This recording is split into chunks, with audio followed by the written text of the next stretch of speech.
পাকা আমলি বিস্কুটগুলো দেখতে যতটা লোভনীয়, খেতেও কিন্তু খুবই টেস্টি। আপনারা অবশ্যই একবার হলেও বাড়িতে বানিয়ে খেয়ে দেখবেন, দারুণ হয় খেতে। নমস্কার বন্ধুরা, সুপ্রিয়া কিচেন আবার আপনাদের সবাইকে স্বাগত জানাই আরো একটা রেসিপিতে।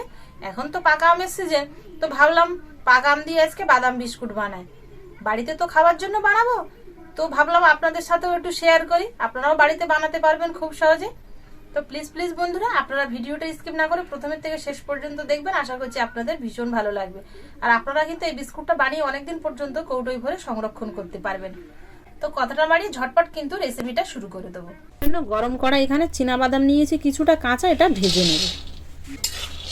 আর একটু ঘন ঘন নাড়াচাড়া দিতে হবে, নইলে পুড়ে যাবে।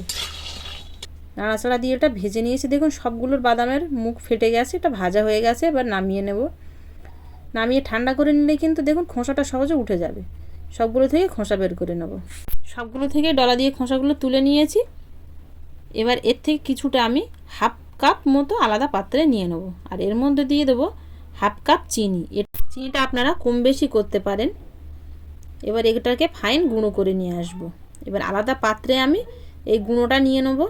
আর এর মধ্যে দিয়ে দেবো 1 কাপ সুজি, বেশ মিহি দানার সুজি নিয়েছি এখানে আমি, এটা এর মধ্যে দিয়ে দেবো।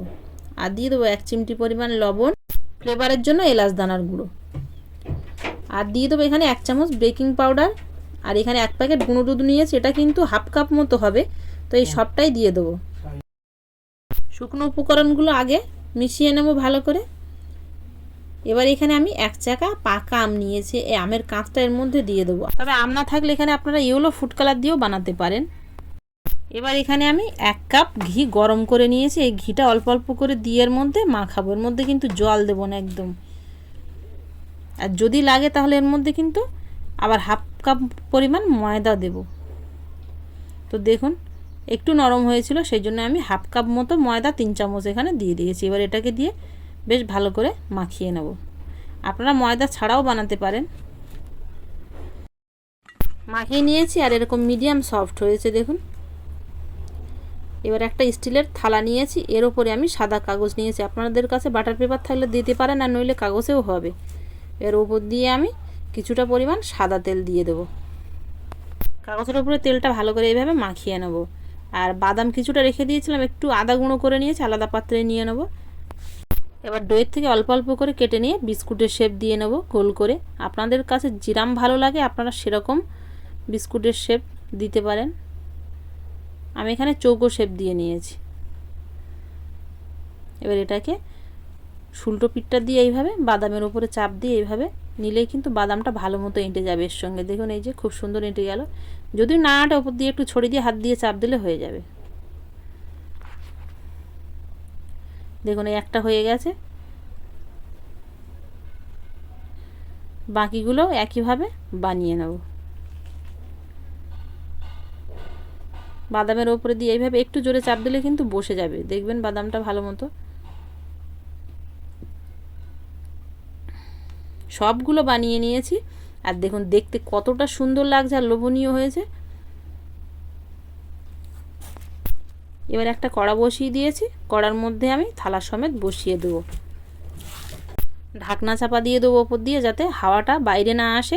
এবার এটাকে আমি স্টিম করে নেব। প্রথমে মিডিয়াম ফ্লেমে 20 মিনিট, তারপরে লো ফ্লেমে 20 মিনিট, 40 মিনিট মতো স্টিম করে নেব। 30-40 মিনিট মতো স্টিম করে নিয়েছি, এটা কিন্তু হয়ে গেছে। এবার এটাকে আমি তুলে নিয়ে ঠান্ডা করে নেব। গরম গরম তুলবেন না। আর বেশ কিছুটা সময় কিন্তু এটা ঠান্ডা হয়ে গেছে দেখুন। এবার তুলে নেব। যদি এরকম থালাতে হাত দেওয়া যায় তাহলেই তুলে নেবেন। দেখুন আর কতটা সুন্দর হয়েছে, শুধু একটু দেখুন। এই যে নিচটা একদম কিন্তু পুড়ে যায়নি, আর ওপরটা দেখুন খুব সুন্দর হয়েছে। এবার আপনাদের ভেঙে দেখাচ্ছি যে কতটা মুচমুচে হয়েছে বিস্কুটটা।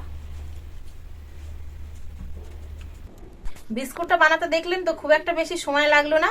আপনারাও সকলে একইভাবে বিস্কুট বানিয়ে সংরক্ষণ করুন বা সন্ধ্যে চায়ের সাথে জমিয়ে খান। আশা করছি আপনাদের সকলের ভালো লাগবে খাওয়ার পরে। তো খাওয়ার পরে ভালো লাগলে অবশ্যই কমেন্টে জানাবেন, আর ভালো লাগলে লাইক করতে ভুল করবেন। আর প্লিজ প্লিজ বন্ধুরা আপনাদের বন্ধুদের কাছে শেয়ার করবেন, তাহলে ওনারাও খুব সহজে বানাতে পারবেন।